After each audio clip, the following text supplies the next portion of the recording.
저를 알아보시겠습니까? 잠깐만 제게 말씀해 주시지 말아주시면 좋겠어요. 이대로 헤어져요? 네, 이대로 이름만이라도 제가 가르쳐 주시오. 안 돼요.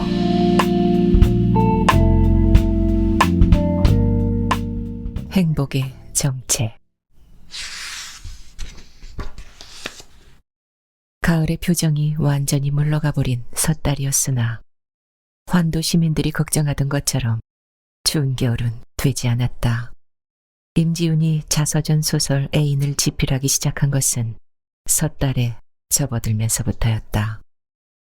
초야 하룻밤을 새우고 파탄이 나버린 성난과의 결혼은 지훈으로 하여금 재혼의 의욕을 완전히 포기시키는 귀중한 인생 경험이 되었다. 모두가 다 그렇게 해서 하는 결혼이니 자기도 해본다는 그 평범했던 생각이 결국에 있어서는 자기답지 못했다는 결론을 가져온 것이다.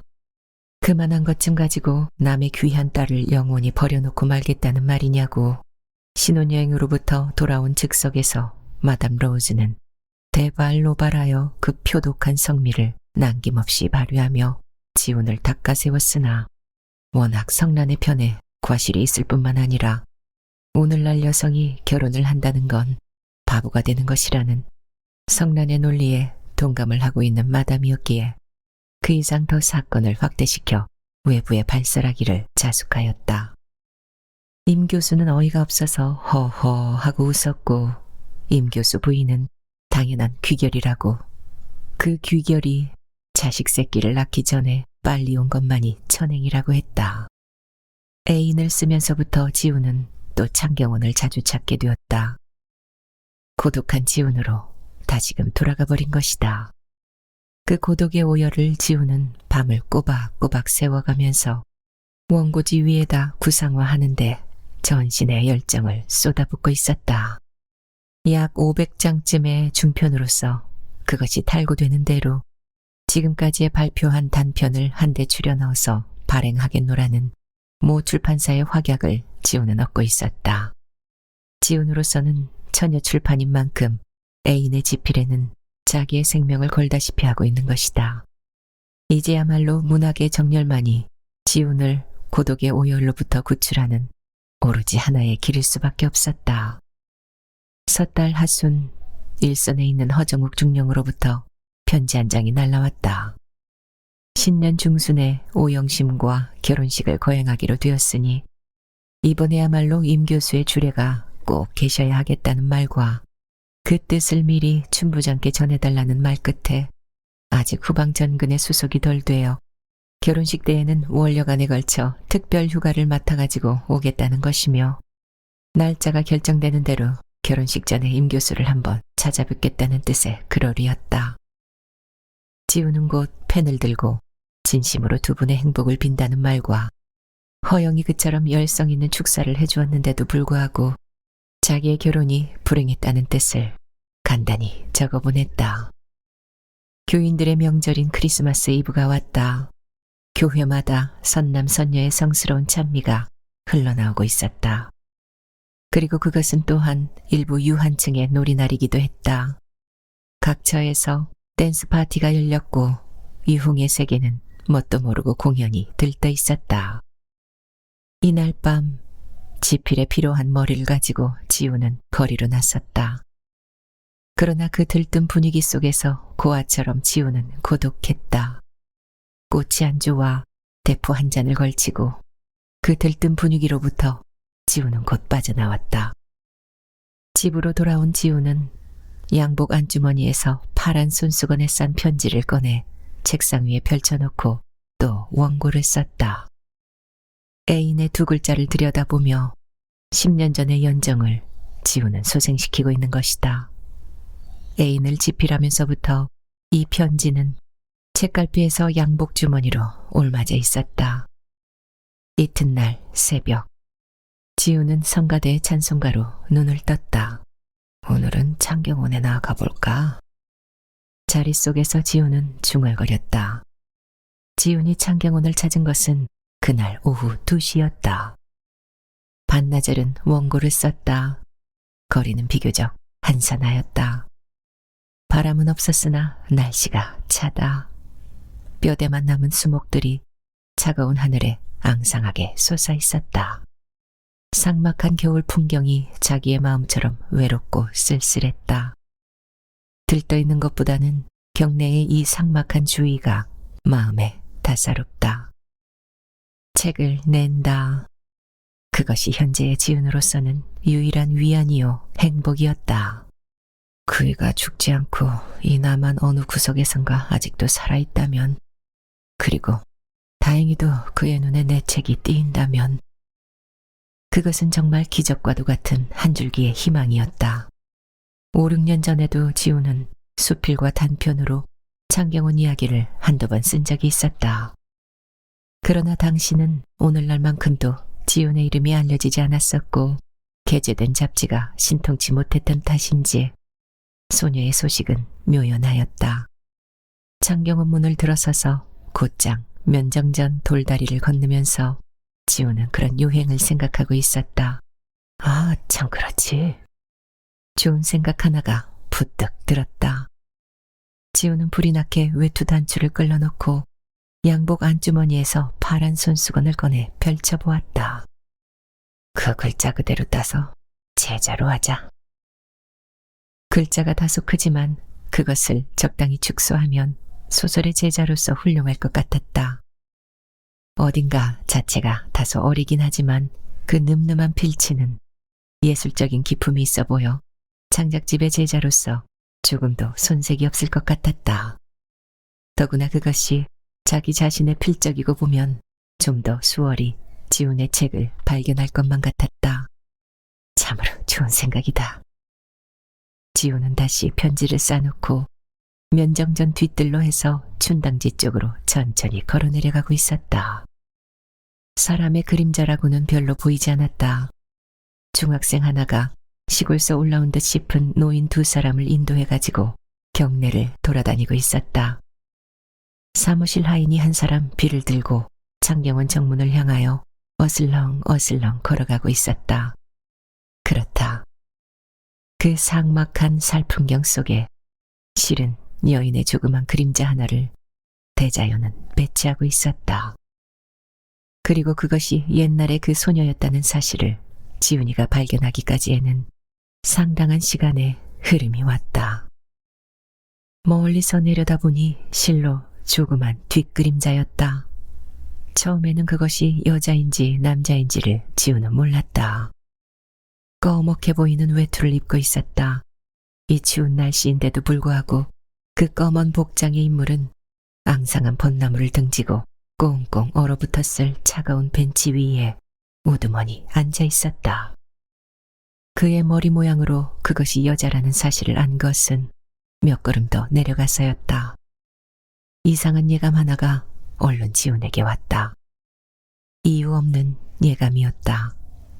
그러나 얼음장처럼 차가울 벤치에 저처럼 오랜 시간을 앉아 있을 수 있는 사람이 이 세상에는 그리 많을 것 같지가 않았다. 지훈은 성큼성큼 걸어 내려갔다.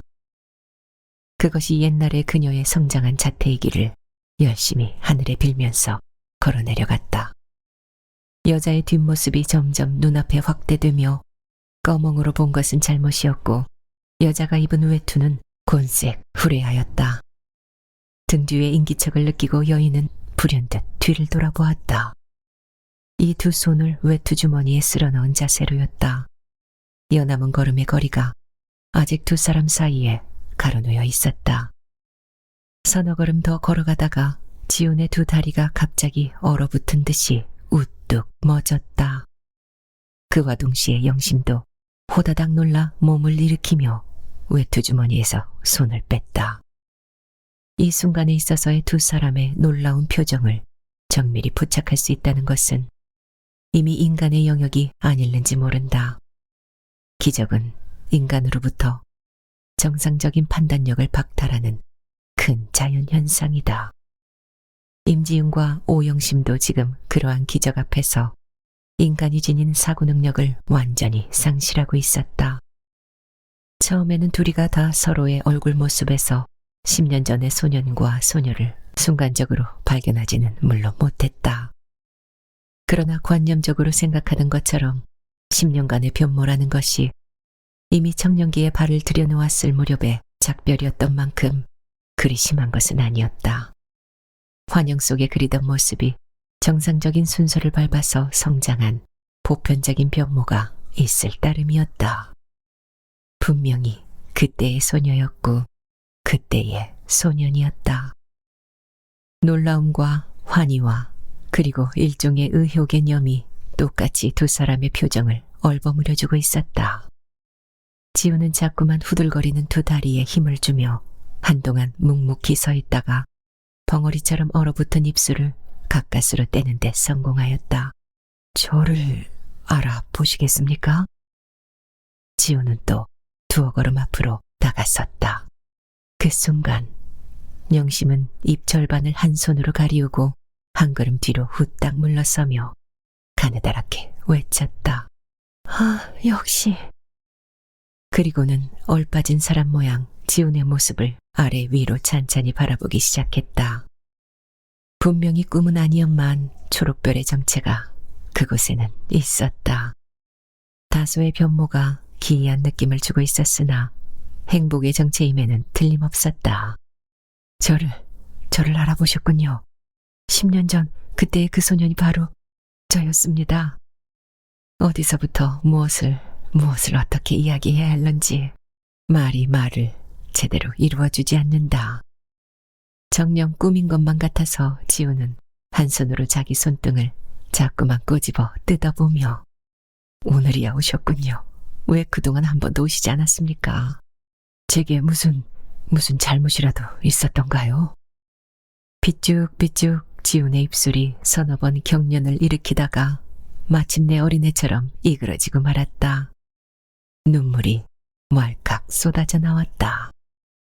그 모양을 보자 영심은 두 손으로 휙 덮어버린 얼굴을 벚나무에 탁 기대며 후 하고 비참한 신음소리를 냈다. 입을 열어 말을 할 수 있다는 것은 다행한 일이라고 감정이 너무도 억해서 영심은 그만 장소도 가릴 바 없이 와락 소리를 내서 느껴 울었다. 울어주시는 걸 보니 저를 잊지 않고 계셨군요. 헤어진 그 다음 일요일부터 저는 매일처럼 여기 와서 기다렸답니다. 그처럼 굳은 약속을 했는데 하고 어머. 영심의 흐느낌은 차차 더 커져갔고 확확 솟구쳐 나오는 하얀 입김이 차가운 대기 속으로 후딱후딱 사라졌다. 가슴 아픈 통곡이었다. 감정 피로드 치마에 자색 하이힐, 곤색의 흰 점이 박힌 마우라를 영심은 두르고 있었다. 아무리 기다려도 오시지 않았죠. 1년, 2년, 3년, 5년. 저는 꼭 몸이 편치 않아 세상을 떠나신 줄로만 알았습니다. 늘상 약병 같은 것을 들고 다녔기 때문에 꼭 그랬을 것이라고. 새음에 젖은 지훈의 부드러운 음성에 영심은 벚나무에 기댔던 얼굴을 불현듯 들고 또 한참 동안 지훈의 모습을 이모저모로 찬찬히 바라보다가 마침내 비쭉거리는 입술을 열어 말을 했다. 저를 무척 원망하셨죠? 약속을 지키지 않은 나쁜 여자라고.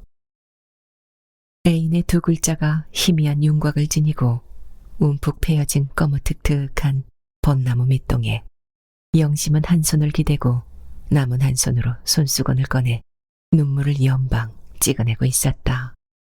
처음에는 그런 생각도 다소 들었지만 원망보다도 앞장을 서는 것은 그리움이었습니다. 꼭 무슨 사정이 있을 거라고 생각하면서도 너무도 지리한 기다림이어서. 영심은 패어진 글자 위를 손바닥으로 자꾸만 어루만져 보면서 이 글자는 분명히 손수 쓰셨죠? 하고 물었다. 그렇습니다. 제가 새겼습니다. 어린 마음이라 말로는 도저히 제 생각을 표시할 도리가 없었습니다. 제 생각과 꼭 같으셨어요. 저도. 영심은 또 운다. 감정의 파동이 앞장을 서 말을 제대로 이어나갈 수가 영심은 없다. 앙상한 나뭇가지에 바람이 인다. 까치가 두 마리 살얼음이 진 연못 위로 까불까불 날아갔다. 유원지 그네 위에 까치는 앉았다. 오늘은 즐거운 크리스마스 날인데 왜 거리로는 놀러 나가시지 않고? 동경과 우수와 서글픔이 한데 뭉친 영심의 모습을 물끄러미 바라보며 지우는 지금 우주적인 환희 속에서 자기의 실제를 완전히 망각하고 있었다. 그저 한 번만 더 이 벚나무 밑에 앉아보고 싶어서 최후로 다시는 영 오지 않을 셈으로. 지우는 한 걸음 더 가까이 앞으로 다가서며 최후로 왜 무슨 사정이 계십니까? 어디 먼 곳으로 떠나십니까? 저는 앞으로 제 일생 동안을 두고 이것을 찾으려는데. 일생 동안? 영심은 놀란 시선을 들었다. 그러다가 발뿌리 앞으로 후딱 시선을 떨어뜨리며 서글픈 표정을 영심은 지었다. 보름 후로 박두한 허중욱과의 결혼식을 영심은 생각하고 있는 것이다. 또 와주셔야죠. 안 오시면 저는 어떡하라는 말씀입니까? 저희들의 불행이 이상 더 계속된다는 것은 너무도 비참한 일이 아니겠습니까?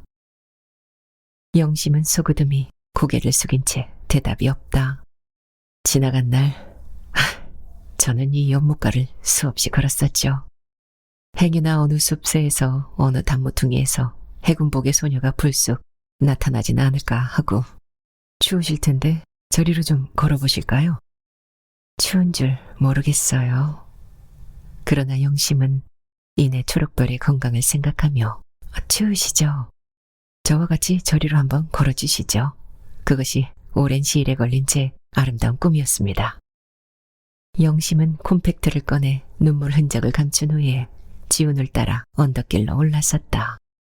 못을 끼고 두리는 언덕 위 오솔길을 식물원 쪽으로 묵묵히 걷고 있었다. 말이 없어도 말 있는 사람들보다 더 두리는 행복했다. 이 오솔길 저는 수없이 걸었습니다. 영심은 솔깃이 귀만 기울이고 있었다. 이 연못가야말로 제 청춘을 아름답게 승화시킨 서글픈 행복의 보금자리였답니다. 그러나 아무리 기다려도 해군복의 그 소녀는 와주지 않았습니다. 사정이 있었어요. 영심은 고개를 숙이고 소그듬이 걸으며 처음 4, 5년 동안은 그래서 못 왔었지만 6.25 동란이 나던 해부터는 줄곧 여기를 찾아왔답니다. 아, 그러셨어요? 으시시하니 몸이 떨린다. 네, 많이 왔었지요. 아, 동란 이후 저는 쭉 부산으로 내려가 있었답니다. 그러다가 환도한 것이 지나간 9월이었죠. 그런 줄은 모르고 저는. 실로 기가 막히는 노릇이라고 영심은 생각하며 약속을 배반한 건 저지만 몰람에서 만나기만 하면 꼭 용서를 받을 것만 같아서. 아, 그럼 이북에 가 계셨습니까? 네, 고향이 평양이에요. 아, 그랬었군요. 저는 또 그런 줄은 꿈에도 생각 못하고 신변에 무슨 불행이 있고 계신 줄만 알았답니다. 고맙습니다. 그렇지만 그런 생각은 저도 줄곧 해보았어요. 38선이 터지기만 바라며 남쪽 하늘의 별 하나를 골라가지고 늘 그런 생각을 했지요.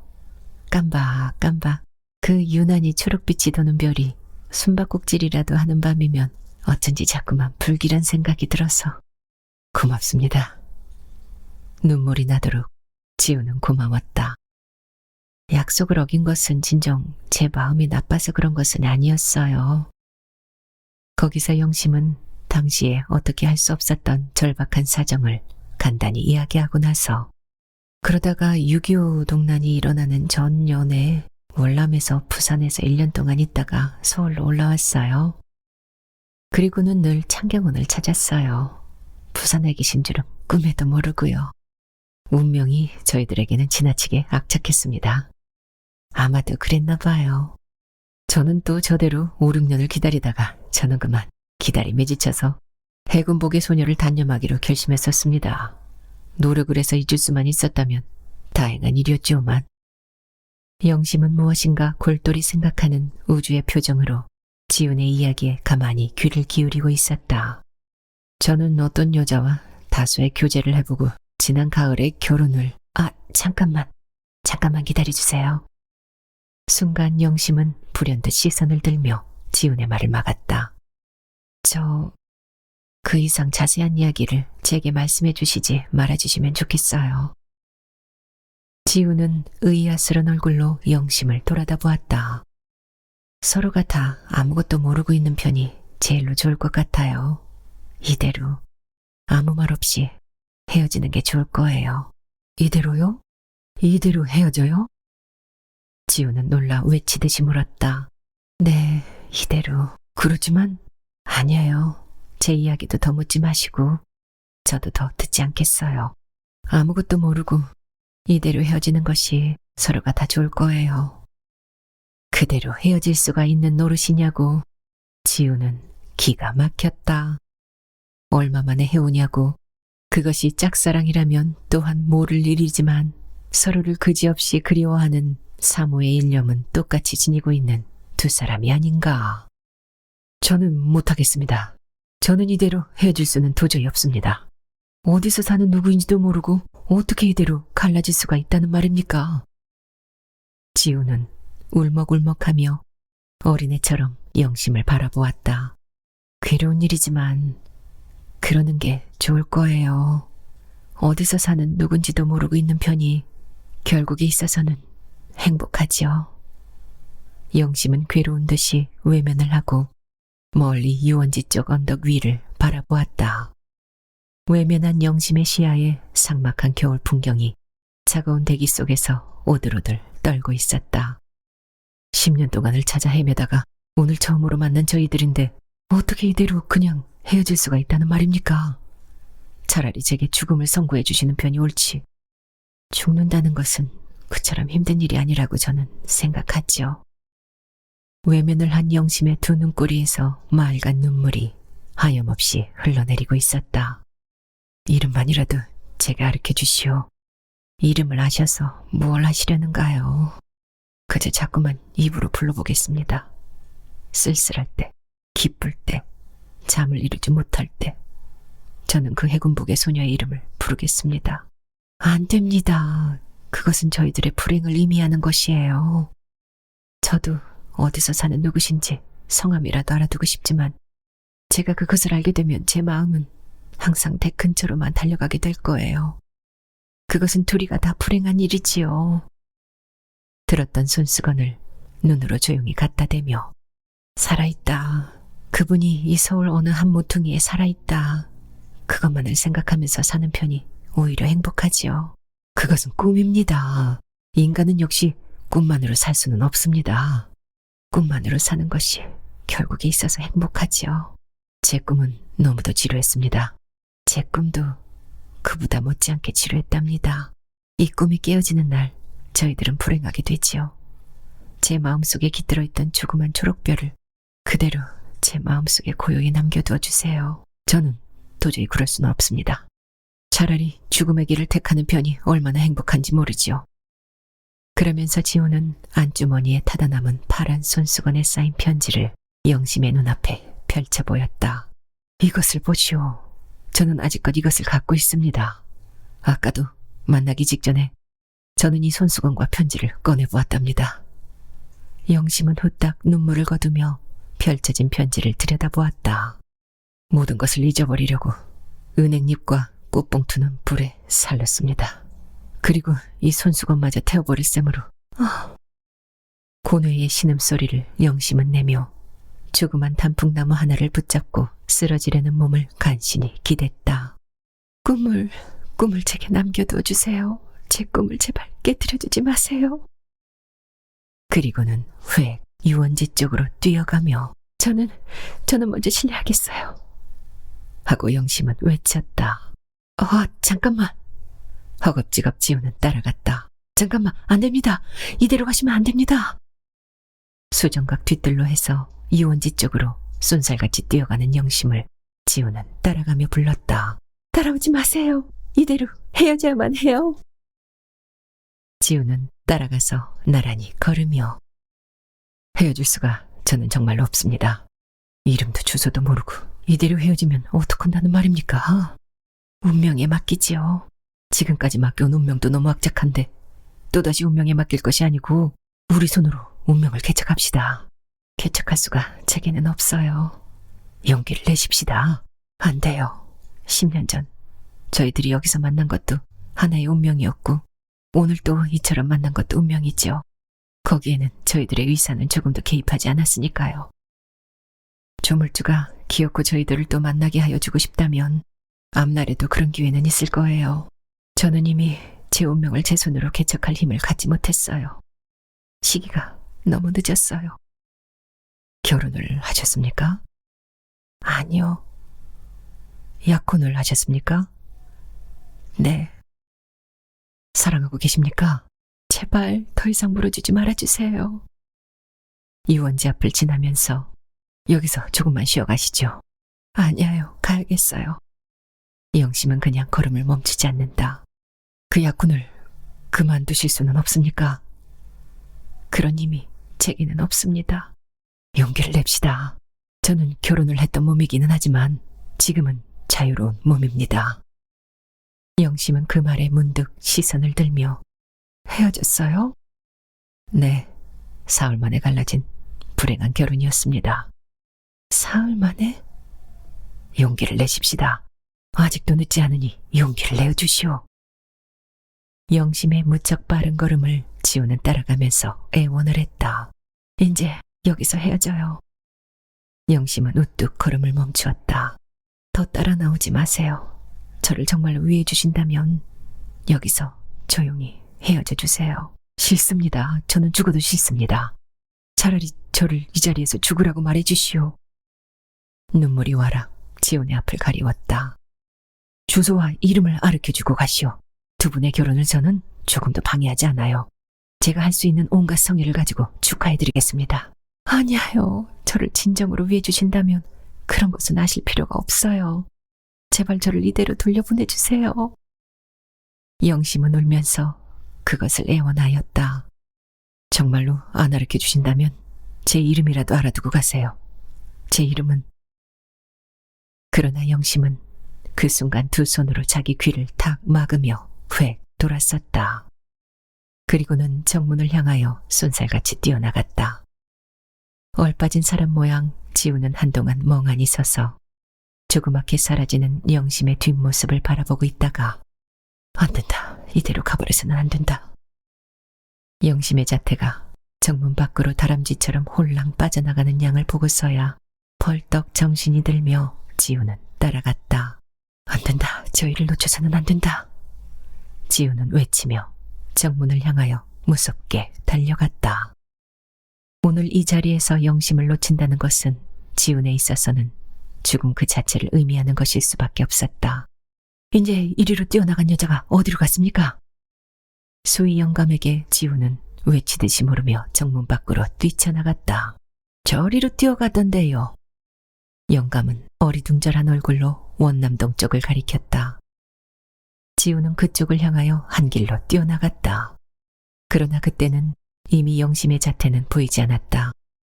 드넓은 거리에 택시 한 대가 원남동 쪽을 향하여 스름스름 달리고 있을 따름이었다. 그 택시 안에 영심은 타고 있었다. 아, 잠깐만 기다려요. 지훈은 따라가면서 택시를 불렀다. 뒷유리창으로 영심의 모양이 멀리 바라다 보였기 때문이다. 그 영심이 허둥지둥 따라오는 지훈을 바라보며 가슴 앞에서 가만히 합장을 했다. 전차가 한 대 우르릉 지나갔을 뿐 자동차는 한 대도 오지 않았다. 지훈은 따라가면서 손을 자꾸만 흔들었다. 합장을 했던 영심의 손길도 유리창에서 나불거리며 멀리 조그맣게 사라져갔다. 아, 갔다. 영원히 갔다. 자체조차 보이지 않는다. 실로 꿈과도 같은 허무한 이별이었다. 지우는 멍하니 한 길에 서서 자체가 사라진 종로 시가를 바라보았다. 바라보다가 돌연 두 팔로 얼굴을 가리우고 장경원 돌담에 몸을 기대며 다 엎드려 버렸다. 통행인이 힐끔힐끔 지훈을 바라보며 지나갔다. 젊은이가 낮부터 무슨 술이냐고 그런 얼굴을 사람들은 지어 보이며 지나갔다. 한참 동안 지훈은 그러고 있다가 다시금 몸을 일으켜 차가 사라진 종로 사가를 향하여 터벅터벅 걸어갔다. 아무런 생각도 없다. 허탈의 세계가 지훈을 완전히 지배하고 있었다. 그날 밤 지훈은 무턱대고 거리를 싸돌아다니다가 밤늦게서야 집으로 돌아왔다. 잠은 좀처럼 이루지 못하고 꼬박 앉아서 새벽을 맞이하였다. 먼동이 훤하게 트여올 무렵 지훈의 가슴속에 새로운 희망이 한 줄기 스며들기 시작하였다. 어쨌든 그 소녀는 이 서울에 살고 있다. 과거의 그것은 생각하면 한낱 창백한 희망이요 꿈이었다. 그리고 거기에는 기적과도 같은 가능성이 있었을 뿐이었다. 그러나 지금 지훈의 가슴속에 싹트기 시작한 새로운 희망에는 현실성이 농후하다. 끈기 있게 기다리기만 하면 언젠가 한 번은 만날 것이라는 확신을 지훈은 갖는 것이다. 지훈은 현실성 있는 희망과 확신을 가지고 다시금 원고를 쓰기 시작하였다. 창작집 애인을 빨리 세상에 내놓자. 분명 그이가 이 서울에 살고만 있다면 광고를 보고라도 애인이 출간된 사실을 알 것이며 그것이 또한 자기 자신의 필적이고 보면 제 아무리 옛날의 연려와 같은 굳은 지조의 소유자랄지라도 한 권쯤은 사 읽을 것이 아닌가. 지우는 자기의 그 안타깝게 애타던 연모의 념을 그 여인에게 알리고 죽는 것만도 다행이라 생각하였다. 그래서 여인을 만나러 창경원 근방을 싸돌아다니는 시간을 가지고 하루라도 속히 애인을 탈구하기 위하여 모든 정열을 바치기 시작하였다. 흔들리는 오색등. 최정주는 성난에게서 크리스마스 카드를 받았다. 결혼식 청첩을 받은 이후 처음으로 접하는 성난의 소식이었다. 결혼식을 거행한 날 밤 동네로 신혼여행을 떠났다는 말은 풍문에 듣고 있었으나 그 후의 소식은 정주는 통 모르고 있었다. 성난은 학교에도 나오지 않았다. 대기가 그렇듯이 결혼을 하고 났으니 성난도 학교를 집어치우려는지도 모를 일이라고 성난의 그 왕성한 현실주의적인 의욕을 정주는 내심 얕잡아 보고 있는 참에 크리스마스 카드가 날아왔다. 카드에는 정주 언니 보고 싶어서 죽을 지경이에요. 내일 명동 비다방에서 언니를 기다리겠어요. 언니는 화가 나서 와주지 않을런지 모르지만 나는 12시부터 쭉 기다리고 있을 테야요. 언니와 단둘이서 크리스마스를 축복하고 싶어요. 꼭 와요. 꼭. 그런 말이 적혀 있었다. 성란이가 갑자기 자기를 보고 싶어하는 심경의 변화가 다소 기이하기는 했으나 정주에게는 성란을 만나고 싶은 의욕이 별반 들지 않았다. 성란의 그 개방적인 답변은 지훈과의 결혼 생활을 익살맞게 보고함으로써 정주의 자존심만 건드려줄 것이 분명했다. 뿐만 아니다. 이날 저녁은 유민호의 집에서 인숙이와 함께 가정적인 단란한 만찬회가 열리기로 되어 있었기 때문에 공연히 성란에게 붙잡혀 상처받은 자기의 마음을 건드리고 싶지는 정녕 않았다. 오늘 저녁의 만찬회는 성탄제 축하라는 명목하에 유민호가 특별히 최정주를 위해서 여는 잔치였다. 그리고 이 만찬회는 유민호에게 있어서 최정주의 의사를 최후적으로 타진하는 기회가 될 것이며 따라서 최정주로서도 유민호의 성실한 구원에 대하여 그 이상 더 끌어나갈 수 없는 막다른 골목을 의미하고 있었다. 제 애정의 방향이 이미 뚜렷해진 이상 나는 도저히 결혼식을 그대로 진행시킬 수가 없었습니다. 나는 용기를 냈습니다. 나는 오늘 나의 결혼을 손수 파괴시키고 왔습니다. 오영심과의 결혼이 틀어진 날 저녁, 유민호는 그러면서 오영심의 손가락에 끼워졌던 약혼 반지와 2개의 숭근 목걸이를 정주 앞에 조용히 내보였다. 최 선생이 만일 이렇듯 절실한 제 생각을 끝끝내 물리친다면, 그리고 그것은 제게 대한 애정의 결핍을 말하는 것이니까 어쩔 수 없는 일이지만 저의 일생을 두고 다시는 결혼할 생각은 안 하겠습니다. 제게 대한 최 선생의 애정이 움틀 때까지 저로서는 그저 조용히 기다리고 있을 수밖에 별 도리가 없으니까요. 그러면서 유민호는 끝끝내 대답이 없는 최정주 앞에서 약혼자 반지와 2개의 목걸이를 케이스에 넣어 테이블 서랍에다 간직하고 쇠를 잠갔다. 이 서랍을 제가 다시금 열게 되는 날을 저는 조용히 기다리겠습니다. 최정주의 마음의 동요를 면밀히 계산하여 유민호는 한 달 이내에는 이 서랍이 반드시 열릴 것이라고 굳게 믿고 있었다. 사실 유민호의 계산대로 정주의 마음은 무섭게 흔들리고 있었다. 자기를 위하여 4월 후에 박두한 결혼식을 파괴한 사나이의 심정이 정주에게는 그지없이 송구하고 믿음직했다. 그 인간적인 신뢰감만이 오늘의 최정주의 자존심을 구제할 오직 하나의 길이었다. 인간적인 성실의 발판이 없는 단순한 애정의 취약성을 뼈아프게 느끼고 있었기 때문에 이미 결정적인 것으로 정주는 생각하고 있는 것이다. 어쨌든 거리가 걷고 싶어서 집을 나선 것은 정오가 거의 가까운 무렵이었다. 크리스마스에서 번화할 줄 알았던 거리가 여느 때보다 도리어 한산하다. 집을 나설 때까지도 성난과는 만나지 않을 작정이었던 정주였다. 그러던 것이 역 앞으로 해서 남대문을 지날 무렵에 정주는 후딱 성난을 만나도 무방하다는 생각이 들었다. 그것은 분명히 유민호라는 하나의 발판이 정주의 마음속에서 정주를 굳세게 붙들고 있다는 데서부터 생긴 심경의 변화일는지도 모른다. 그러나 지훈에게서 받은 마음의 상처가 차차 아물어가 있다는 증거 같기도 했다. 성난의 입으로부터 신혼생활에 대한 보고를 한번 들어봐도 무방할 것 같은 안정된 심경이 점점 되어가고 있는 것이다. 그래서 정주는 명동 입구로 자연스럽게 발을 들여놓았다. 비다방은 시공간 좀 못 미친 곳에 있었다. 2층으로 올라서면서 정주는 성난의 얼굴을 찾았다. 들창가에서 청년 하나와 마주 앉아있던 성난이 냉큼 몸을 일으키며 언니! 하고 정주를 불렀다. 정주의 곤색 외투에 비해서 무척 화려한 짙은 밤색 오버를 성난은 입고 있었다. 아이, 언니가 어쩌면 와주셨네. 성난은 정주의 손길을 한번 꼭 쥐어보며 난 정말 안 올 줄 알았어. 어린애처럼 어리광을 성난은 부렸다. 여전히 성난은 귀엽지. 마음의 여유가 생긴 탓인지 정주는 성난의 어리광을 그대로 받아주며 성난의 옆에 가만히 앉았다. 맞은편에 앉아있는 청년이 빙글빙글 웃었다. 미스터 박, 이제 자리 좀 내줘요. 에? 박준모는 어리둥절한 표정을 지었다. 기다리던 사람이 왔으니 자리 좀 비켜달란 말이에요. 헐, 이건 상당한 푸대접인걸. 박준모는 희죽거리며 그냥 버티고 앉아 있었다. 괜찮습니다. 정주는 송구스러워 그런 말을 했다. 아니에요, 언니. 이 청년 보기에는 한국서 제16급의 신사 같지만 알고 보면 악인이라고요. 그러니까 언니도 주의해요. 무슨 영문인지 정주는 물론 알 수가 없다. 헐, 악인?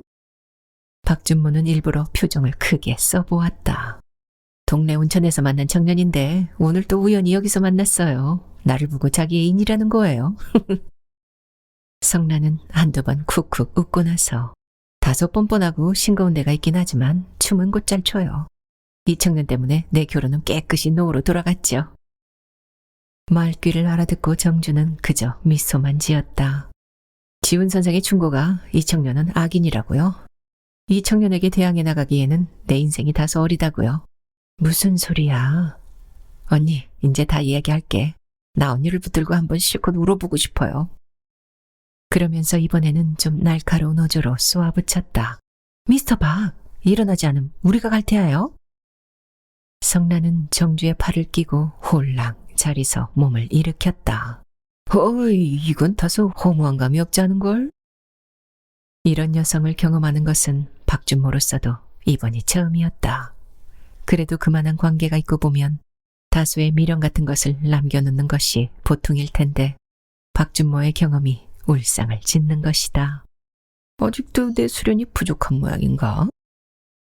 닭 쫓던 강아지 모양으로 층계를 내려가는 성난의 뒷모습을 박준모는 멍하니 바라보았다.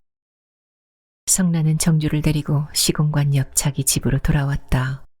영업장소와는 검은 널판자 담장으로 막아놓은 성난의 온돌방에서 성난과 정주는 점심 식사를 하고 있었다. 마담 로즈가 특별히 차려다 준 크리스마스 오찬이었다. 왜 한 번도 놀러오지 않고 성난이가 얼마나 정주를 보고 싶어 했기에. 마담 로즈는 팔소매를 걷어붙이고 정주에게 이것저것을 자꾸만 권했다. 어머니는 어서 나가주세요. 손님들이 기다리고 있을 텐데. 담장 너머 마담의 방에서도 연회가 벌어져 있었다. 이제부터 시작해서 밤새도록 노는 판이라고 마담은 유쾌히 웃어댔다. 마담 어디 갔어? 손님들의 목소리가 담장 너머로 날아왔다. 어서 가보세요. 성란은 몰아치는 듯이 어머니를 쫓았다. 그럼 많이 먹고 많이 놀다 가요. 마담은 이윽고 사라졌다. 그런데 말이야. 어머니가 사라지자 성란은 정주를 쳐다보며 언니, 그 후 누구 좋은 사람 생겼어? 새우튀김을 집다가 정주는 도리도리를 하며 조용히 웃었다. 지훈 선생을 지금도 생각하시오? 정주는 또 도리도리를 했다. 성란은 잠자코 젓가락만 놀리다가 지훈 선생은 나보다도 언니를 좋아했을 거야. 언니, 지금이라도 지훈 선생과 결혼할 생각 없소? 어마! 정주는 놀라며 성란을 바라보았다. 이전에도 성란은 뜻밖의 이야기를 곧잘 했었다. 그렇지만 오늘의 이 한마디는 무슨 뜻이야, 성란? 나 결혼 생활을 중지했어요. 결혼 생활을 중지하다니 무슨 말이야? 그만뒀어요. 그만뒀다고? 아니, 결혼한 게 언젠데? 사흘 만에 이혼했어요. 어머나. 벌렸던 입이 좀처럼 닫혀지지가 않는다. 성란은 거기서 지난 일을 쭉 이야기하고 나서 문제는 아까 그 청년에게 재수없이 걸려든 내게 있지만요. 아무리 사과를 해도 들어주지 않아요. 결국 서로가 다 애정이 탐탁하지 못했던 탓인가 봐요. 정주는 이야기를 하면서 마음이 자꾸만 설레어 견딜 수가 없었다. 예상했던 일이기는 하지만 너무나 빨리 온 두 사람의 불행이었다. 성난도 철없는 노릇을. 나도 그렇게 생각하지만 결국 언니의 손에서 지훈 선생을 빼앗은 내가 잘못이에요. 별반 이렇다 할 굳센 애정도 없으면서. 언니, 용서해요. 성난은 젓가락을 놓고 정주의 품으로 자꾸 기어들어왔다. 정주의 가슴에 얼굴을 부비며 나는 이제 결혼은 하지 않아요. 결혼을 한다는 건 여성들의 불행을 의미하는 거예요. 나는 언니의 품 안이 제일 좋아. 남자들은 건방져요. 쓸데없는 우월감을 가지고 있죠. 남성들 앞에서 여성들은 열등감을 가져야 할 이유는 조금도 없잖아요. 그 열등감을 가져주지 않는다고 그것이 남자들에게는 불만인가 봐요. 누가 그런 결혼을 해준대요. 성란은 몸부림을 치며 운다. 성란의 고백을 듣고 있는 정주는 지난날 지훈과 최후의 작별을 하던 남대문통의 저녁 무렵을 생각하고 있었다. 내가 결혼을 한다면 실은 정주 씨와 할 생각으로 있었다는 지훈의 한마디를 정주는 골똘히 회상하고 있었다. 자기의 자존심을 문질러준 사나이라고 생각만 해도 불쾌하기 짝이 없었던 지훈이었다. 그 지훈이가 지금 정주의 마음속에서 차츰차츰 애정의 심볼인 양 소생하고 있었다. 언니, 나 자꾸만 울고 싶어요. 언니 품 안이 제일 좋아. 정주는 흐느끼는 성란의 어깨를 가만히 쓰다듬어주며 그랬으면 됐지. 울긴 왜. 자꾸만 슬퍼요. 난 이제 처녀가 아니에요. 그것이 자꾸만 슬퍼요. 내가 지녔던 모든 긍지는 이미 없어지고 말았어요. 임지훈이가 뭐가 그리 잘났기에 아주 뻗대는 거예요. 내 실수에 대한 남성들의 비판이 지나치게 가혹하다는 말이에요. 나를 용서 못하겠다는 임지훈의 감정은 임지훈 개인을 떠난 문 남성들의 감정을 대변하는 거지요. 그것이 분해요. 내 행동에 대한 형벌이 너무 가혹해요. 뭐라고 말을 하여 성난의 비애를 위로해주고 싶었으나 정주는 적당한 말을 고르지 못했다. 남녀의 확집에서 궁극의 피해를 받는 것은 여성들이라고 그 점만은 정주도 수긍하지 않을 수 없었다. 뭐니 해도 결국은 애정 문제일 거야. 둘이가 다 애정의 끈앞풀이 박약했던 탓이야. 언니, 응? 이제도 늦지 않아요. 지훈 선생을 한번 만나보세요. 언니가 그런 실수를 했다면 지훈 선생은 용서했을는지 몰라요. 아니야. 정주는 또 도리도리를 하며 만나볼 필요는 이제 없어졌어. 그만큼 착실한 사람도 쉽지 않아요. 언니 꼭 한번 만나봐요. 만나서 불행했던 결혼을 언니가 좀 유료해드려요. 정주는 쓸쓸히 미소를 지으며 어린애 같은 소리는 그만해요. 어른들은 별것 있어요. 연애니 결혼이니 하고들 굉장한 것처럼 떠들어대지만 결국은 소꿉장난이지 뭐예요. 뭐가 신비로워요? 결혼이라는 하나의 인간 행동에 대한 자기류의 감상을 성란은 지금까지 하고 있는 것이다. 시인이나 소설가들이 공연히 미화해서 하는 말들이지 결혼이라는 인간 행동처럼 추하고 살풍경한 것은 없을 거예요. 그게 사랑이에요? 그게 행복이에요? 인간의 한낱 당연한 절차에서 지나지 못한다는 결혼에 대하여 지나치게 시적 표현을 꾀하여준 문학자에게 성란은 지금 항의를 제출하고 있는 것이다. 성란은 결혼에 실패를 했으니까 그런 말을 하는 거겠지. 성공을 했다면 그 이상 뭐가 있다는 말이에요? 정주는 경험이 없기에 대답을 못했다. 그 이상의 무엇이 정주에게는 꼭 있을 것만 같았다. 그러면서도 한편 정주는 성란의 말처럼 그것은 묻 미혼 처녀가 지닌 아름다운 환영인지도 모를 일이라고 성란의 경험을 소중히 여겨보기도 했다. 유민호와 마담 로즈와의 관계는 그 후에도 쭉 계속되어 왔다. 정주가 성란의 이혼담을 듣고 있는 동안 유민호는 마담의 방에 있었다. 그러나 행인지 불행인지 유민호와 정주는 서로 대면하는 찬스를 갖지 못한 채 그날 저녁에 만찬회에 참석하는 몸이 되었다. 웃방 양실에 식탁은 준비되어 있었다. 하얀 상보를 씌운 식탁 한가운데 안진뱅이 매와 화분이 연분홍 꽃을 다닥다닥 붙이고 있었다. 이날 저녁의 요리는 유민호가 특별히 아는 그릴에서 쿡 한 사람을 불러다가 차린 호화판의 양식이었다. 크리스마스에는 칠면조를 먹어야 한대서 미군 부대로 들어가는 놈을 쿡이 가로채웠다고 했다. 식탁 앞에는 크리스마스 추리가 흰 솜을 담뿍 이고 있었다. 그 위에다 오색이 찬란한 조그만 전등을 주렁주렁 달아놓았다. 이것은 어제 저녁 인숙을 데리고 정주가 손수 꾸며놓은 크리스마스 데코레이션이다. 오일 스토브가 한편에서 이글이글 불길을 머금고 있었다.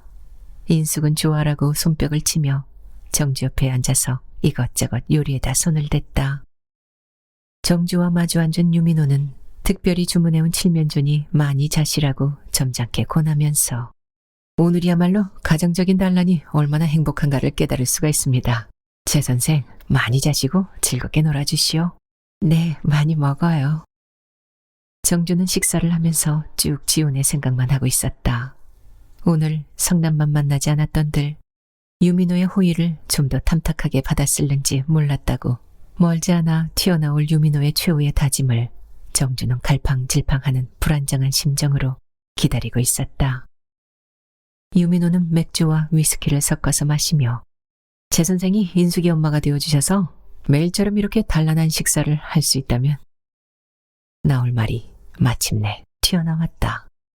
오늘은 저로 하여금 저 굳게 잠근 서랍을 열게 해주시오. 상당히 오랜 시일을 끌어온 문제이기에 어쨌든 응분의 대답은 있어야만 하겠다고 정주는 시선을 들고 얼굴을 붉히며 저도 그 문제에 대해서는 많이 생각해 보았어요. 제게는 분에 넘친 호의라고. 대답을 하면서도 정주는 연방 지훈을 생각하고 있었다. 온갖 자존심을 버리고 지훈을 찾아만 가면 될 것이 아니냐고. 자기의 대답 하나로서 일생의 운명이 결정될 것을 생각하니 무섭기 짝이 없다. 무슨 말씀을? 유민호는 거의 낙착점에 도달한 사실을 재빠르게 눈치채고 끝끝내 점잖게 대해온 자기 자신을 내심 칭찬하고 있었다. 정주는 기를 쓰고 자기의 망설임에 최후의 종지부를 찍기 위하여 대담하게 얼굴을 들고 유민호를 빤히 쳐다보았다. 믿음직한 얼굴이었다. 그러나 아까 오전 중까지도 성실의 발판이 없는 애정의 취약성을 생각하던 정주가 이 순간에 있어서는 그와 정반대의 것을 생각하고 있었다. 애정의 발판이 없는 성실이 과연 자기의 결혼 생활을 성공적으로 이끌어 나갈 수가 있을 것이냐 하는 문제였다.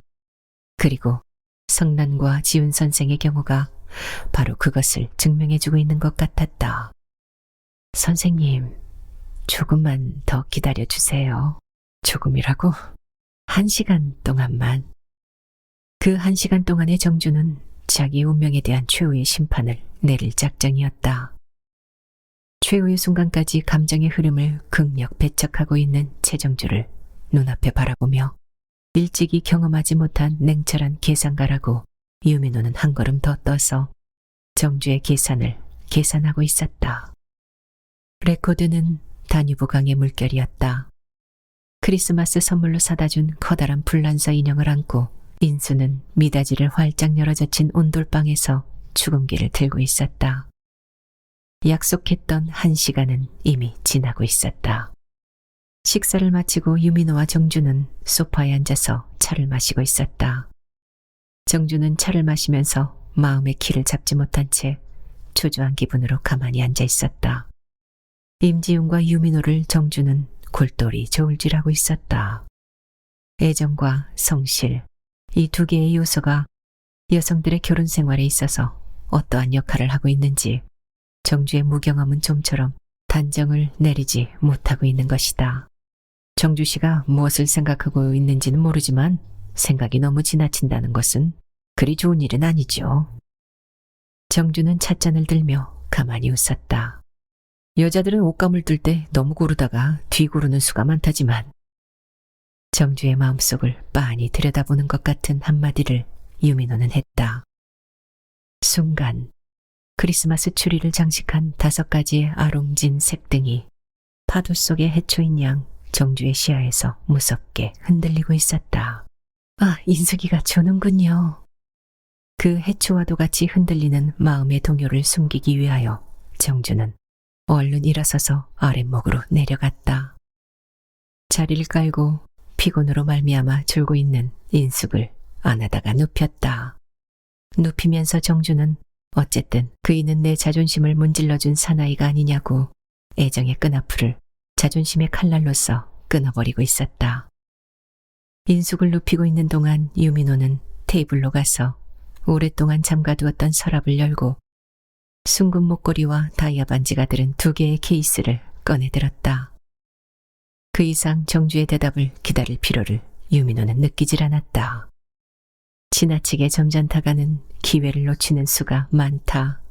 익을 대로 익었으니까 적당히 밀고 나가는 힘이 남성에는 필요한 것이다. 그것을 또한 여성들 편에서도 은근히 기다리고 있는 것이라고 유민호의 풍부한 경험이 자신을 가지는 것이었다. 이건 정주 씨에게 드리는 크리스마스 프레젠트. 정주와 나란히 소파에 걸터 앉으면서 한 캐럿 반의 다이아 반지를 케이스에서 꺼냈다. 레코드는 멎고 방 안은 갑자기 조용해졌다.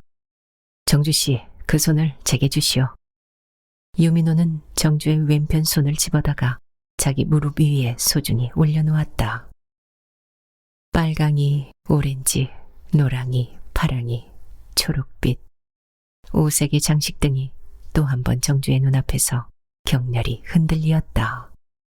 그 흔들리는 조그만 불빛을 무심하게 세어보고 있는 동안 왼쪽 손 장지에 약혼 반지는 이미 끼워지고 있었다. 끼워진 손등에 유민호의 입술이 왔다. 영원히 갔다. 자기 마음속에 꽃피어있던 임지훈은 이제 영원히 사라져간 것이라고 그것을 마음속으로 장송하고 있는데 숭근 목걸이가 다시금 턱 밑에서 채워졌다. 유민호는 가만히 정주의 상반신을 끌어당겨 품에 안았다. 도깨비 부린 양 크리스마스 추리의 5색 등이 우쭐우쭐 정주의 눈앞에서 또 한 차례 춤을 추었다. 유민호의 품 안에서 정주는 보살과도 같이 표정이 없는 얼굴을 하고 그 자리에 가만히 앉아 있었다. 정주 씨는 제 행복의 심볼이었죠. 최상급의 사랑의 말이 지극히 엄숙한 토음을 지니고 유민호의 입으로부터 흘러나왔다. 그러나 그 엄숙성과는 정반대의 해슬픈 유민호의 얼굴이 정주의 어깨 위에서 희쭉하고 웃고 있었다. 이처럼 참된 행복이 바로 제 앞에 있는 줄은 모르고 하마터면 불행한 결혼을 할 뻔한 내 운명을 생각할 때 유민호의 호흡이 차차 거세졌다. 유민호의 입김이 정주의 목덜미에서 점점 더워왔다. 인숙의 어머니를 그처럼 생각하신다면서 정주는 비로소 입을 열었다. 아, 그건 정주 씨를 만나기 전까지의 일이고 정주 씨를 만나고 난 후부터는 곱게 잊어버릴 수 있는 인숙의 엄마였지요. 정주는 다시 입을 열지 않았다. 정주의 어깨 위에서 유민호의 얼굴이 계속적으로 희쭉희쭉 웃으면서 하등의 반항도 없고 반응도 보이지 않는 정주의 부동자세를 문득 생각했다. 차다. 대단히 차다. 이미 약혼 반지를 낀 이상 다소의 반응은 있을 줄로 믿었던 유민호의 경험이 당황을 하며 그 차가움을 녹여버릴 자신이 자신에게는 충분히 있다고 생각하는 것이다. 그때 정주는 자기 목덜미에 유민호의 젖어있는 입술을 느끼고 몸부림을 쳤다. 이제 그러지 마세요.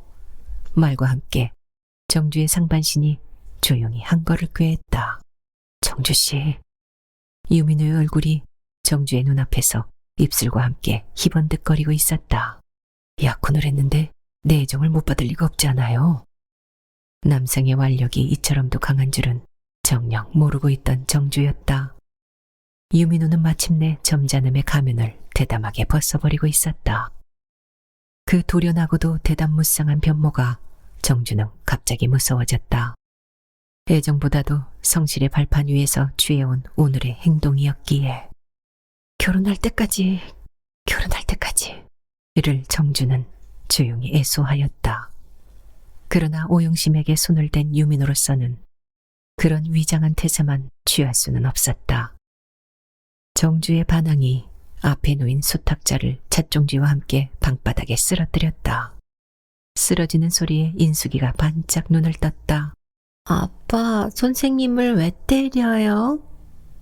험상궂게 희번득거리던 유민호의 얼굴이 획 돌아서며 정주의 허리에서 유민호의 팔 힘이 쑥 빠져나갔다. 어린애처럼 울상을 짓고 있는 유민호의 얼굴을 정주는 적지 않게 미안한 생각으로 바라보며 소파에서 일어났다. 용서하세요. 아닙니다. 정주 씨의 행복을 위해서 나는 무엇이든지 할 수가 있지요.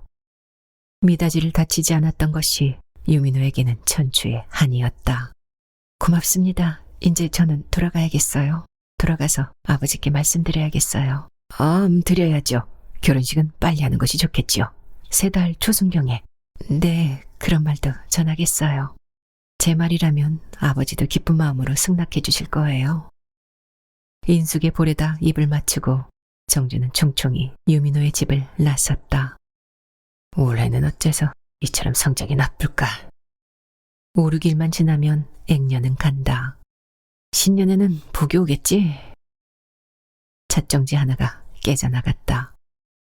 쓰러진 소탁자를 바로 세워놓고 푸르럭거리는 손길로 남은 찻종지에다 캐나디안 위스키를 유민호는 팔팔팔팔 부었다.